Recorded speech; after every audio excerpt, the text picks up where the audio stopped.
After the Brexit vote in the UK and the Trump electoral victory, many investors are worried about Frexit. What will happen to asset classes if Marine Le Pen wins on April the 23rd?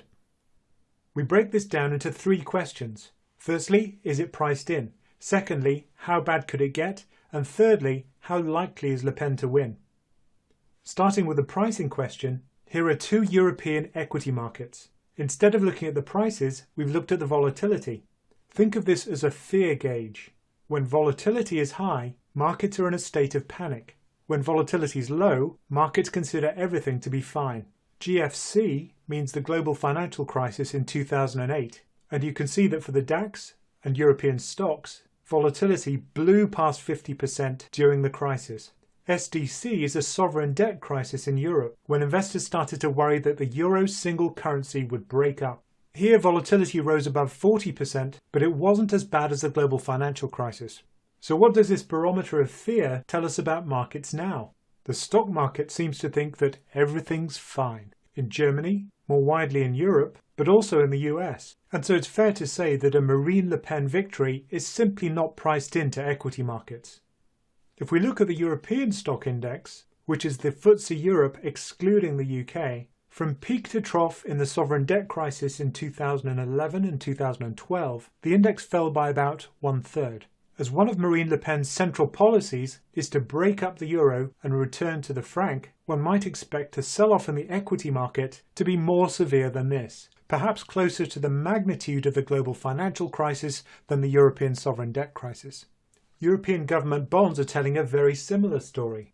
How likely is it that a government will default on its debt? Well, one way to measure this is to take the 10-year interest rate, subtract the German interest rate, and we assume that the extra interest you receive is for taking the credit risk of that country. So the bigger the spread in rates to Germany, the bigger the credit risk for that country. You can see the spike in those spreads in 2011. That split European countries into two groups, the core and the periphery. Some people call France a pseudo-core country because its spreads weren't as tight as Germany, but they weren't as bad as countries such as Italy, Ireland and Portugal. And you can see that currently those spreads are very tight. We're well past the sovereign debt crisis.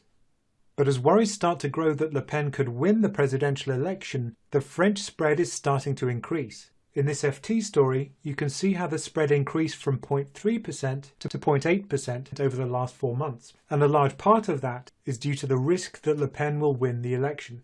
So while the equity markets are still quite sanguine, the bond markets are starting to price in that risk. Why is it a risk? All of the massive government bond market in Europe would have to be redenominated from euros back into the domestic currencies of the member states. One of Marine Le Pen's advisors, Bernard Monod, thinks that redenominating France's 2 trillion euros of national debt into the new French franc will not be a catastrophe, because he thinks that investors will understand that they're working as patriots to restore France's sovereignty, and we don't have to worry, he has a plan. It's in his head. Here are 2 ways to monitor the outcome of the French presidential election, and both of them update daily. The first is to take a look at Ladbrokes. Their favourite to win in round 1 is Le Pen, and they assign the greatest likelihood that Macron and Le Pen will go through to a second round in which Macron will win. Alternatively, you can look at ifop.com, which is in French, and they do a daily poll, which is of course highly reliable, on the outcome of the election.